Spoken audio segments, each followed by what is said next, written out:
ضمنی الیکشن کے لیے سیکیورٹی کوڈ آف کنڈکٹ جاری، پاکستان آرمی، سول آرم فورس اور مقامی پولیس تعینات۔ پولیس پہلی، سول آرم فورسز دوسری اور پاک فوج تیسری کوئک ری ایکشن فورس۔ انتہائی حساس پولنگ اسٹیشنوں کے باہر فوج تعینات ہوگی۔ بیلٹ پیپرز اور انتخابی مواد کی ترسیل کے دوران پاک فوج اور سول آرم فورسز سیکیورٹی فراہم کریں گی۔ D R O, R O اور پولنگ سٹاف کو مکمل سہولت فراہم کی جائے گی۔ بے ضابطگی کی صورت میں پریزائڈنگ آفیسر اور چین آف کمانڈ کو اطلاع دی جائے گی۔ پریزائڈنگ آفیسر یا پولنگ سٹاف کے کام میں کسی قسم کی مداخلت نہیں ہوگی۔ ڈیوٹی پر مامور سول اور عسکری افسران کو مجسٹریٹ درجہ اول کے اختیارات تفویض۔ قومی اسمبلی کی 6 اور پنجاب اسمبلی کی 7 نشستوں پر ضمنی الیکشن کل ہوگا۔ پولنگ سٹیشنز پر انتخابی سامان کی ترسیل کا عمل جاری۔ این اے 18 ہری پور، این اے 96 اور این اے 104 فیصل آباد میں پولنگ ہوگی۔ این اے 129 لاہور، این اے 143 ساہیوال اور این اے 185 ڈی جی خان شامل۔ پنجاب اسمبلی کے حلقہ پی پی 98، پی پی 115 اور پی پی 116 فیصل آباد میں ضمنی الیکشن۔ پی پی 73 سرگودا، پی پی 87 میاں والی، پی پی 203 ساہیوال اور پی پی 269 مظفر گڑھ شامل۔ الیکشن کمیشن کی انتخابی ضابطہ اخلاق کی خلاف ورزی پر کارروائی کی وارننگ۔ پولنگ اسٹیشن میں اسلحہ یا غیر ضروری اشیاء لے جانے پر مکمل پابندی۔ ہنگامہ آرائی اور انتشار پھیلانے والے ووٹر کو داخلے کی اجازت نہیں ہوگی۔ مبصرین کو پولنگ اسٹیشن میں داخلے کی اجازت ہوگی۔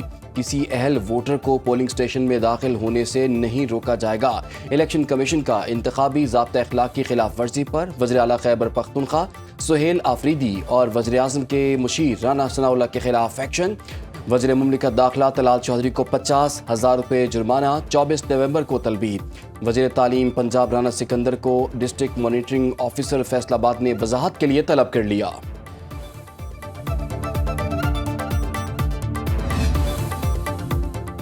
وزیر اعظم کی ریلوے پر پراپرٹی کے لیے پبلک پرائیویٹ پارٹنرشپ ماڈل اختیار کرنے کی ہدایت۔ شہباز شریف کی زیر صدارت پاکستان ریلویز کے امور پر اہم اجلاس۔ وزیر اعظم نے کہا ریلوے نظام معیشت اور مواصلات کے لیے ریڑھ کی ہڈی کی حیثیت رکھتا ہے۔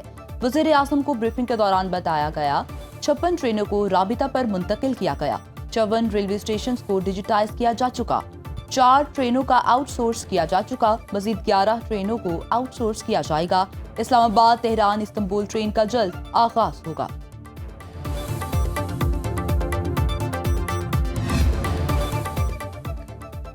حکومت نے سونے کی برآمد اور درآمد پر عائد پابندی 6 ماہ بعد اٹھا لی۔ وزارت تجارت نے سونے کی برآمد اور درآمد کی اجازت دے دی۔ وزارت تجارت نے ایسا روز جاری کر دیا۔ حکومت نے 6 مئی 2025 کو سونے، جیولری اور جیم سٹونز کی درآمد اور برآمد پر پابندی عائد کر دی تھی۔ وفاقی کابینہ کی منظوری کے بعد نوٹیفیکیشن جاری۔ برآمد کنندگان دوبارہ انٹرسٹمنٹ اسکیم کے تحت لازمی 120 روز کی مدت سے فائدہ اٹھا سکیں گے۔ وزارت تجارت نے ایسا رو کو فوری طور پر منسوخ کر دیا۔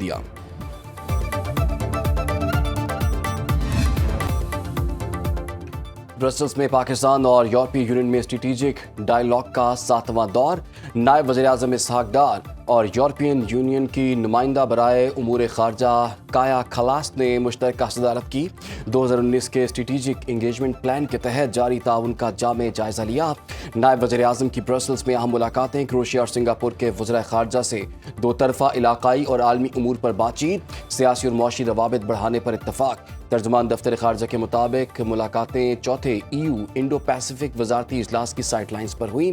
اسحاق ڈار کی کروشیا کے وزیر خارجہ گورڈن ریڈمان کو دورہ پاکستان کی دعوت۔ نائب وزیر اعظم سے بنگلہ دیش کے سفیر بھی ملے۔ اسحاق ڈار سے اٹلی کے وفد نے بھی ملاقات کی۔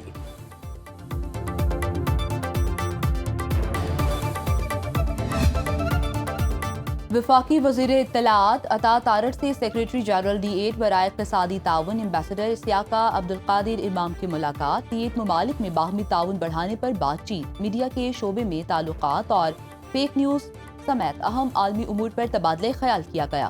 عطا تارڑ نے کہا فیک نیوز دنیا کا سب سے بڑا چیلنج ہے۔ سوشل میڈیا پلیٹ فارمز پر فیکٹ چیکنگ کا نظام وضع کرنا ناگزیر ہے۔ فیک نیوز پر مکمل کنٹرول کے بغیر D8 ممالک کا مشترکہ بیانیہ مضبوط نہیں ہو سکتا۔ سیکریٹری جنرل ایمبیسڈر اسیاقہ عبدالقادر امام نے کہا مضبوط اور مثبت بیانیہ تشکیل دینے کے لیے D8 کے پلیٹ فارم پر تعاون کو مزید مستحکم کرنا ہوگا۔